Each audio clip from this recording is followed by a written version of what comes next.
Assalamualaikum warahmatullahi wabarakatuh. Perkenalkan, nama saya Andi Faris Wirobana dengan NIM 041020210388. Kelas C4 Hukum Pidana Internasional. Dosen pengampu yaitu Bapak Dr. Hardianto Janggi SH MH. Pada kesempatan kali ini saya mendapatkan tugas yaitu mereview jurnal hukum tentang kejahatan-kejahatan internasional atau tindak pidana internasional dan peranan International Criminal Court atau ICC dalam penegakan hukum pidana internasional yang ditulis oleh Indasari SH MSc. Beliau adalah dosen tetap Fakultas Hukum Universitas Surya Dharma. Nah, pada bab 1 atau pendahuluan, penulis menuliskan tentang pengertian-pengertian hukum pidana internasional itu sendiri. Beliau mencantumkan atau mengambil dari ahli yang bernama Antonio Cassese, memberikan pengertian hukum pidana internasional, yaitu bahwa hukum pidana internasional adalah sekumpulan aturan hukum internasional yang meletakkan internasional dan membebankan kewajiban kepada negara-negara untuk menuntut dan menghukum sekurang-kurangnya beberapa bagian dari kejahatan-kejahatan itu. Nah, untuk lebih dasar, sebelumnya kita harus mengetahui apa sih tindak pidana internasional itu, atau kejahatan apa yang bisa dikatakan sebagai tindak pidana internasional. Penulis di sini menuliskan yaitu beberapa tindak pidana atau kejahatan tersebut antara lain adalah agresi, kejahatan perang, pembasmian etnis tertentu atau genosida, pembajakan di laut atau penculikan, dan narkotika. Nah, dari mengutip pendapat Antonio Cassese, akhirnya penulis tertarik untuk membuat tulisan dengan judul Kejahatan Internasional atau Tindak Pidana Internasional dan Peranan International Criminal Court dalam penegakan hukum pidana internasional ini. Sehingga akhirnya penulis mencoba mengangkat permasalahan sebagai berikut. Pertama, apa saja bentuk dari kejahatan-kejahatan internasional? Yang kedua, sejauh mana peranan International Criminal Court atau ICC dalam penegakan hukum pidana internasional? Adapun penulis tulisan ini adalah untuk mengkaji dan menganalisis lebih dalam apa-apa saja tindak pidana yang bisa dikategorikan sebagai pidana internasional, atau bagaimana ciri-cirinya, unsur-unsurnya, serta bentuk-bentuknya. Untuk mendalami kajian lebih dalam bagaimana penanganan tindak pidana internasional yang dilakukan oleh Mahkamah Pidana Internasional atau International Criminal Court ICC, dan seberapa jauh peranan ICC dalam penegakan hukum pidana, terutama dalam menyelesaikan perkara-perkara yang berkaitan dengan tindak pidana internasional yang notabene-nya tentu saja menyangkut hubungan antar negara. Kemudian, untuk menganalisis permasalahan dalam tulisan ini, penulis mencoba mengkaji hukum internasional terlebih dahulu. Kemudian, kedua, penulis mencoba untuk mendalami. Yang ketiga, penulis membahas tentang kejahatan-kejahatan internasional. Nah, keempat, barulah pada poin yang terakhir penulis mencoba menganalisis sejauh mana peranan International Criminal Court atau ICC dalam penegakan hukum.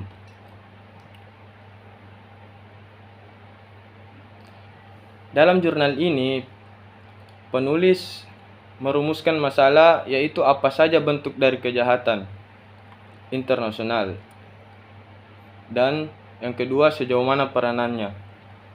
Jadi, pembahasannya itu hukum internasional adalah mengenai hukum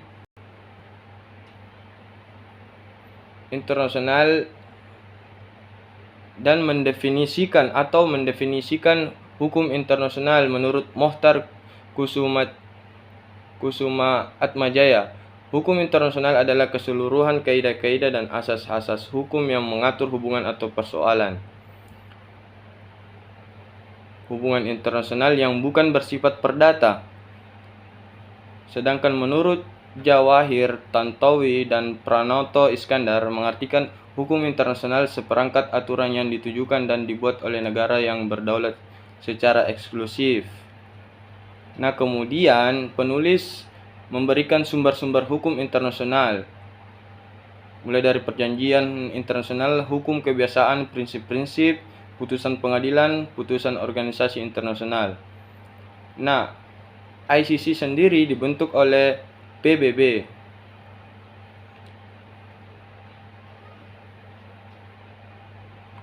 Nah, istilah hukum pidana internasional atau International Criminal Law atau International Strafprocess Recht semula diperkenalkan dan dikembangkan oleh pakar-pakar hukum internasional dari Eropa seperti Friedrich Schmelly pada tahun 1910 di Swiss atau George Schwarzenberger pada tahun 1950 di Jerman dan Gerard Muller pada tahun 1965.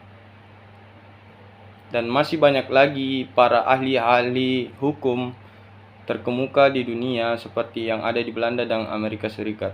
Pengembangan hukum pidana internasional sendiri sebagai salah satu cabang ilmu hukum dimulai dari pekerjaan oleh Gerard Awe Muller dan Edmund Weiss yang telah menyusun satu karya tulisan yang berjudul International Criminal Law pada tahun 1965 dalam rangka proyek di bawah judul Comparative Law Project dari University New York. Pekerjaan ini kemudian dilanjutkan oleh Bascioni dan Van Nanda pada tahun 1986 yang telah menulis sebuah karya tulisan yaitu Treatise on International Criminal Law. Menurut pakar hukum pidana internasional, memberikan 6 pengertian pidana internasional. Nah, di sini ada 6 pengertian hukum internasional, yaitu sebagai berikut. Hukum pidana internasional dalam arti lingkup teritorial, dan hukum pidana internasional dalam arti aspek internasional.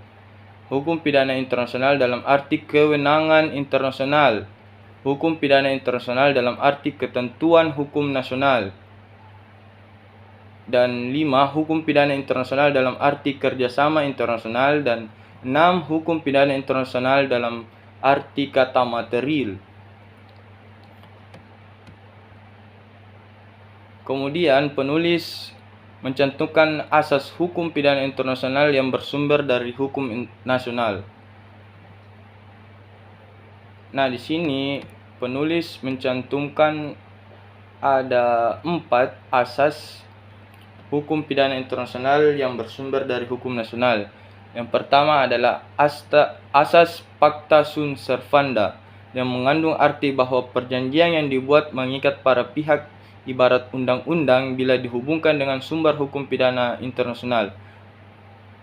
Dan yang kedua adalah asas itikat baik atau good faith dalam bahasa Inggris, atau dalam bahasa Belanda yaitu Goedtrouw. Nah, asas yang ketiga yaitu asas civitas maxima, atau asas ini mengandung arti bahwa ada sistem hukum universal yang dianut oleh semua bangsa. Asas yang keempat yaitu asas timbal balik atau asas resiprokal.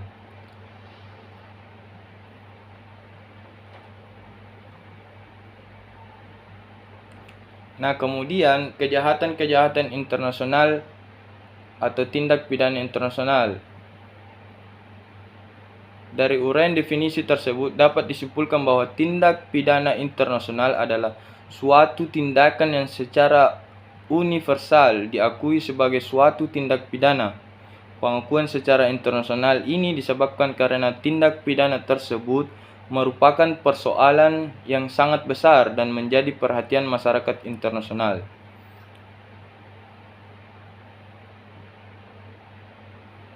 Adapun persyaratan tindak pidana internasional yaitu memiliki unsur internasional. Yang kedua memiliki unsur transnasional, dan yang ketiga memiliki unsur keharusan. Ciri-ciri tindak pidana internasional terdapat: 1. Terdapat pengakuan secara eksplisit. 2. Diakui memiliki sifat pidana dengan menetapkan kewajiban untuk melarang, dilakukan, mencegah, menuntut, memidana, dan sebagainya. Yang ketiga, memberikan sifat pidana pada suatu tindakan. 4. Terdapat kewajiban atau hak untuk menuntut. Dan yang kelima, terdapat kewajiban atau hak memidana. Keenam, terdapat kewajiban atau hak untuk mengekstradisikan. 7. Memiliki kewajiban atau hak untuk bekerja sama dalam penuntutan. 8. Menetapkan dasar-dasar yurisdiksi kriminal. 9. Mendukung atau menunjang ditetapkannya pengadilan atau internasional tribunal. 10. Menghindarkan pembelaan dengan alasan perintah atasan. Jenis-jenis tindak pidana kejahatan internasional, yaitu yang pertama, tindak pidana internasional yang berasal dari kebiasaan. Yang kedua, tindak pidana internasional yang berasal dari konvensi-konvensi internasional. Yang ketiga, tindak pidana internasional yang lahir dari sejarah perkembangan konvensi mengenai hak asasi manusia.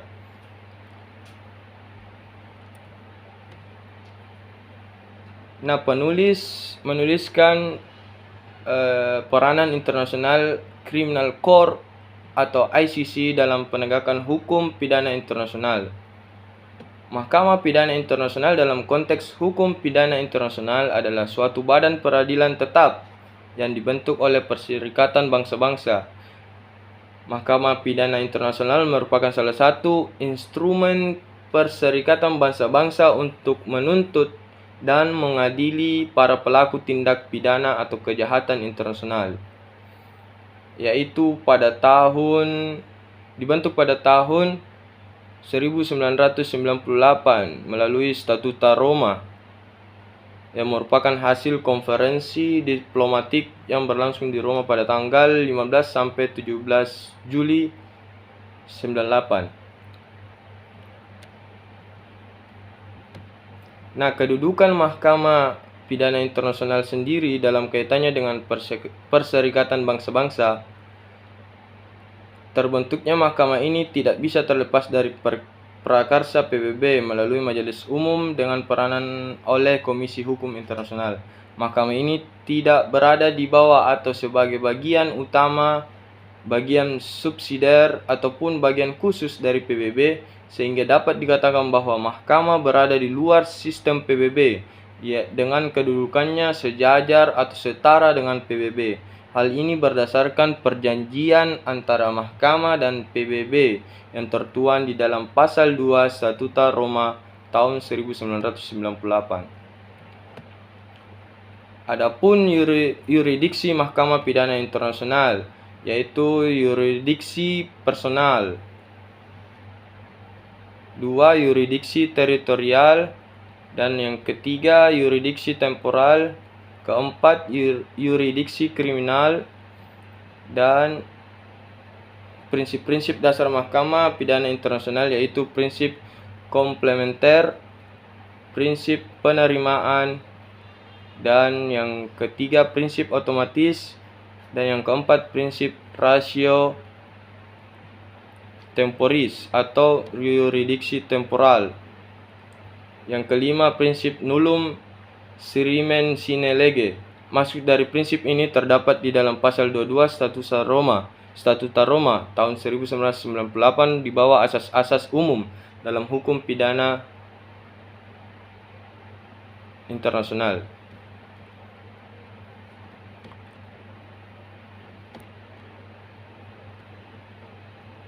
Jadi sekian dari saya, itulah yang dapat saya sampaikan tentang review jurnal hukum